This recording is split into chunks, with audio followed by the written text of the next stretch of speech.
विनय के साथ जुड़ी हुई चेतना, विनय का स्वरूप प्रकट करते हुए प्रभु एक अनुत्तर बात, गहरी बात कहते हैं कि हम स्वयं पर शासन नहीं करना चाहते हैं।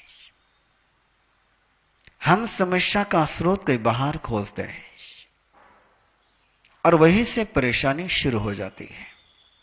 इसलिए प्रभु ने कहा, आप्पा चेव दमयवो आप्पा वो खुलो दुददमो आप्पा दंतो सोई हुई असीम लोये परतय वरम में अप्पा दंतो संजमे न तवे नय माहम परिहिम दम्मंतो बंधने हिम वयहीय वरम में अप्पा दंतो संजमे न तवे नय। सेल्फ कंट्रोल और अंदर का तेज जागृत कर करके ही स्वयं को समझा जा सकता है। ही स्वयं को जो दुर्दम स्वरूप है अनादिकाल का है। हमेशा अनादिकाल से हमने एक ही उपक्रम किया है। जन्म से लेकर तो इस जीवन में इस पल तक हमने एक ही उपक्रम किया है। जब भी परेशानी आई है, जब भी मुसीबत आई है, जब भी मन में आक्रोश जन्मा है, तो आक्रोश का मूल कारण स्वयं के अज्ञान में, स्वयं के अश्रद्धा में, स्वयं के असामर्थ्य में न खोजते हुए उसको और कहीं खोजने का प्रयास किया गया है और वहीं से दूसरे का दमन शुरू हो जाता है। स्वयं के बीमारी का इलाज करने के बजाय दूसरों का इलाज करना शुरू कर देते हैं और जब दूसरों का इलाज शुरू हो जाता है तो दूसरा हमें बंधनों में बांध देता है, दूसरा हमें पीड़ित करता है और उसमें से बचना हो तो प्रभु फरमाते हैं, वरम में अपदंतो संजमेन तवे नय। स्वयं का ही, और संयम और तप से, असंयम से नहीं, अतप से नहीं, ताप से नहीं, संताप से नहीं। कई लोग संताप में आकर के, संत्रस्त होकर के, वैताग से इरिटेट होकर के स्वयं पर अनुशासन करने का प्रयास करते हैं। प्रभु कहते नहीं, तब से परेशान होकर के नहीं। कई लोग मर्यादा के बाहर जाकर के, कई लोग अतिक्रमण कर करके भी स्वयं पर कंट्रोल करने का प्रयास करते। प्रभु कहते नहीं, संयम से ही स्वयं का अनुशासन हो सकता है, तब से ही स्वयं का अनुशासन हो सकता है। जिन्होंने संयम को छोड़ करके तप शुरू किया या जिन्होंने तप छोड़ करके संयम शुरू किया, वे दोनों ही वंचित हो गए। बिना संयम के तप नहीं और बिना तप के संयम नहीं। इन दोनों के साथ जो जुड़ जाता है उसी के जीवन में विनय का परम स्वरूप प्रकट होने लग जाता है। और ऐसे इस विनय के अध्याय में और भी बहुत सारी गहरी बातें हैं। सभी बातों का अनुसंधान कम समय में संभव नहीं, इसलिए एक नया उपक्रम शुरू करने जाऊंगा। निरंतर प्रतिदिन निर्वाण कल्याण का अनुष्ठान संपन्न होने के बाद भी प्रतिदिन कुछ गाथाओं का विवेचन चलता रहेगा। क्रमशः पूरा उत्तराध्याय सूत्र इस निर्वाण कल्याणक से लेकर तो अगले निर्वाण कल्याणक तक उसका विवेचन पूर्ण करने का एक सहज भाव कल मन में जागृत हुआ है, व्यवस्था बनेगी ही। आइए दूसरे अध्याय की थोड़ी सी चर्चा कर लेते हैं। बड़ा गहरा अध्याय है और उसके पहले नाम से ही शुरुआत करें। परिसह पविवती।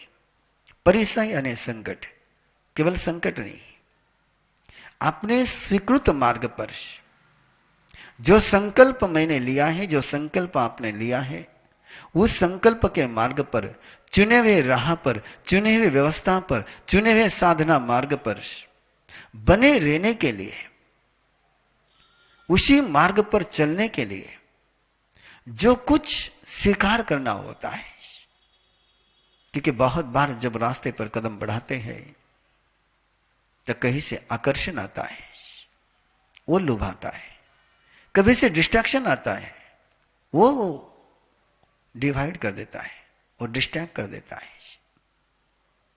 अनुकूलता आती है तब भी रास्ता छोड़ने का मन होता है, प्रतिकूलता होती है तभी रास्ते से भगने का मन होता है। इन दोनों ही परिस्थितियों में न उलझते हुए अपने स्वीकार किए हुए मार्ग पर बने रहने के लिए अनादिकाल के कर्मों का बोझ उतारने के लिए जो किया जाता है, जो जिया जाता है, उसको परिश्रम प्रवृत्ति कहते हैं। और जब हम अपने मार्ग को छोड़ करके चले जाते हैं तो संकटों के पीछे दौड़ते हैं, और संकटों के पीछे दौड़ करके हम संकटों को गले लगाते हैं।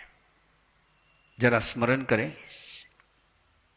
अपनी स्मृति, अपनी याददाश्त अपने कष्टों को कितनी याद करती है।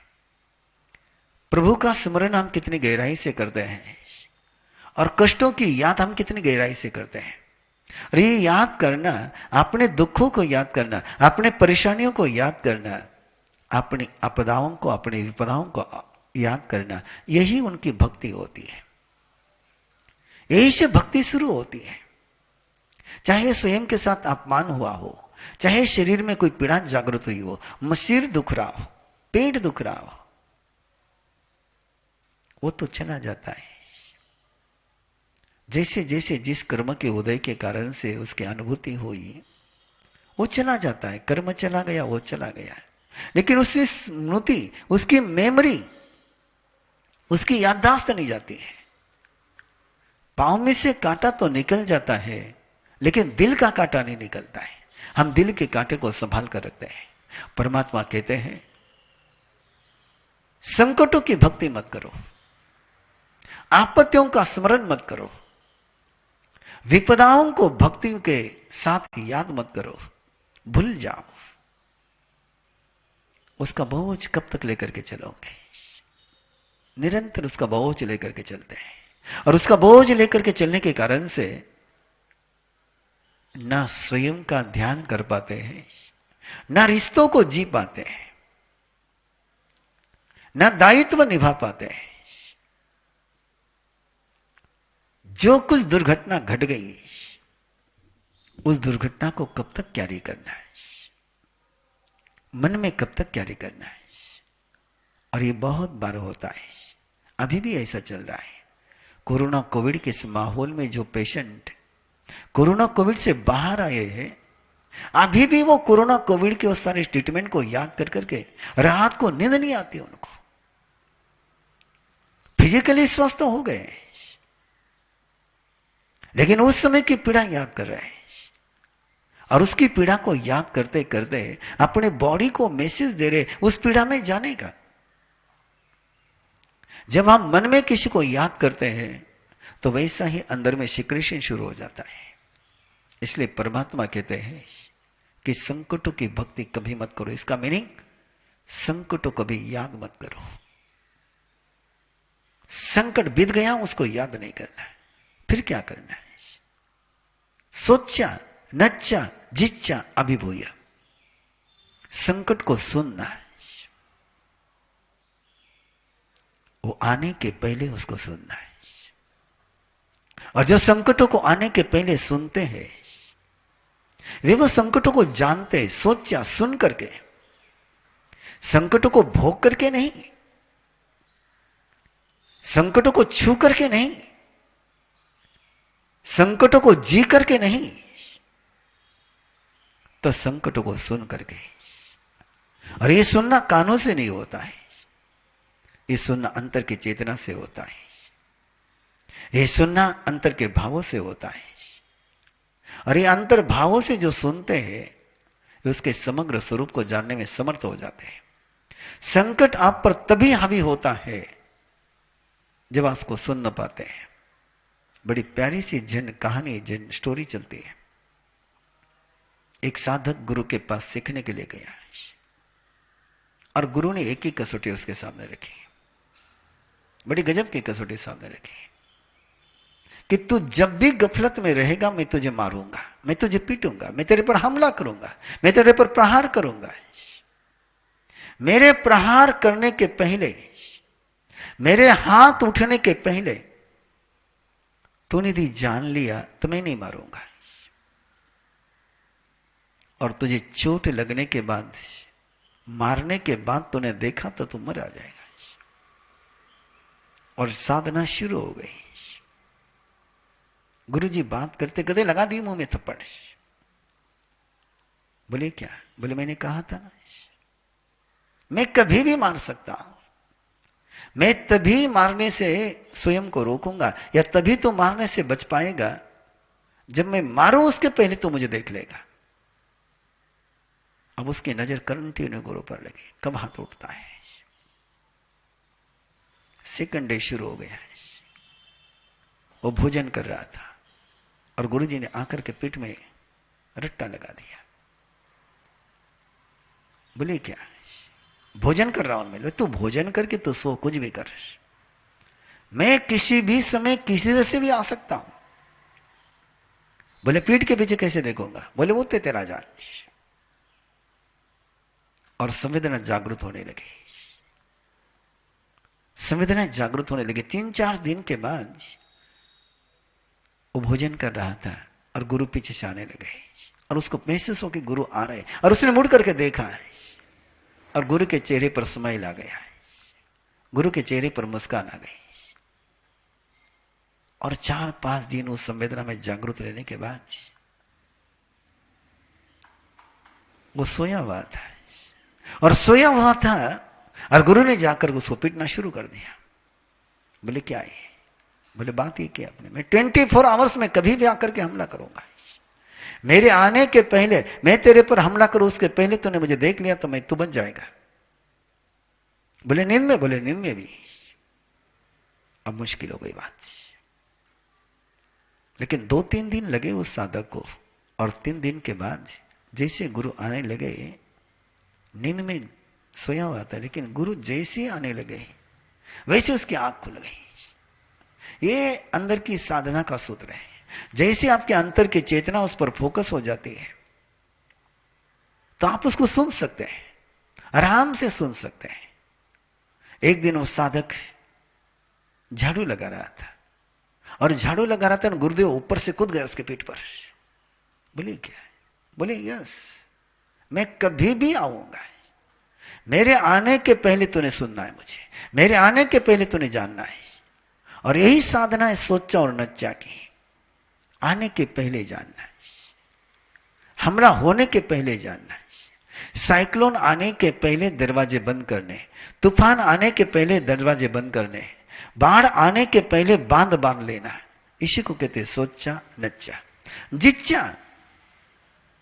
संकटों में मैं कैसे रहूंगा, ऐसी आपत्ति आई तो मैं स्वयं को कैसे हैंडल करूंगा, मैं उसको कैसे टैकल करूंगा, उसकी प्रैक्टिस करना। आप जानते हो बहुत अच्छी तरह से, आर्मी को, कमांडो को कंटिन्यू एक परेड कराई जाती है, युद्ध का अभ्यास कराया जाता है कि उस युद्ध के परिस्थिति में कैसे जिया जाए। और ऐसे साधक को भी निरंतर इसका अभ्यास करना होता है। बहुत बार लोग सवाल पूछते हैं कि मां साहब गुस्सा आए तब क्या करना है?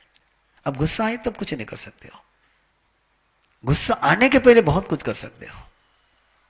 इसलिए बहुत लोगों को मैंने वो सूत्र दिया और बहुत लोगों ने उसका प्रयोग किया है कि सुबह जब आप उठते हो, नवकार मंत्र गिनते हो, उस समय पूरे अपने 24 घंटे को देख लो, और 24 घंटे में कब कब गुस्सा करने की परिस्थिति आ सकती है, कब कब सिचुएशन आ सकती है, उस सिचुएशन को अपने अंतर्मन में जागृत करते हुए उस समय तय करो कि ऐसी परिस्थिति आएगी तो मैं मुस्कुराऊंगा, ऐसी परिस्थिति आएगी मैं गुस्सा नहीं करूंगा। यह मत सोचना, न करने में क्या तुम्हारा, क्या करोगे यह सोचना। अभ्यास नहीं करने का नहीं किया जा सकता है, प्रैक्टिस नहीं करने की नहीं किया जा सकती है, प्रैक्टिस करने की जा सकती है। तो उस परिस्थिति में क्या करूंगा, मन के खिलाफ कोई बात हो गई, मैं क्या करूंगा, किसी ने मेरे पर जबरदस्ती करने का प्रयास किया, मैं क्या करूंगा। और ये यदि सुबह तय कर लिया आपने तो आराम से उससे बाहर निकल जाएंगे। इसको कहते जिज्ञा। अभिभूय, और अभ्यास करते समय प्रसन्न चंद्र राजर्षि मत बनना है। प्रसन्न चंद्र राजर्षि सपने में, ध्यान में, युद्ध में, अब सपने में युद्ध लड़ रहा है, अपने ही मन में युद्ध लड़ रहा है, डे ड्रीम में युद्ध लड़ रहा है, और उस युद्ध में लड़ते हुए स्वयं को हारता हुआ देख रहा है। ऐसे बहुत बार हम सभी करते हैं। कोई समस्या सामने आती है तो उसमें स्वयं को हारा हुआ देखते हैं, स्वयं को पराजित हुआ देखते हैं। ऐसे सोचते मुझे कोरोना कोविड हो गया। अरे कोरोना कोविड हो क्या ऐसे गया? तेरे मन में क्यों ला रहे हो ऐसा? ऐसा क्यों नहीं सोचते हो कि मुझे कोरोना कोविड हो ही नहीं सकता है?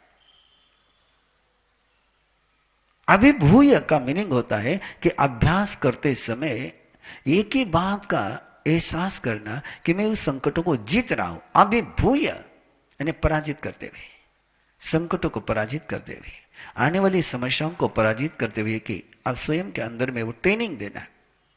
और ये बहुत गहरा मनोविज्ञान है। ये अपने ब्रेन को ट्रेन करने का सूत्र है, ये अपने इमोशन को ट्रेन करने का सूत्र है, और उसके आगे जाकर के अपने अंदर के शक्ति को एक पैटर्न देने का सूत्र है। सोचा, सुनते हुए, नचा ज्ञानावर्णीय, जिज्ञा मोहनीय को जितना है, अभिभूय शक्ति को जागृत करना है। कि जितने भी परिचय आते हैं जीवन में, उन परिचयों के पीछे परमात्मा ने 4 कारण बताए। ज्ञानावरणीय, मोहनीय, वेदनीय और अंतराय। ये 22 के 22 परिचय के मूल में कोई कारण है तो ज्ञानावरणीय।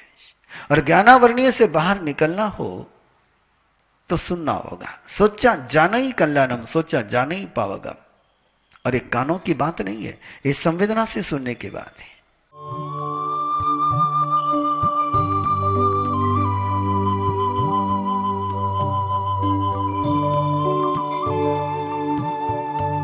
इस कार्यक्रम के पुण्यार्जक हैं श्री दीपचंद जी, श्री सुनील जी, श्री सुजीत जी, श्री सूरज जी पारख, पूना दाल एंड बेसन मिल्स, पुणे।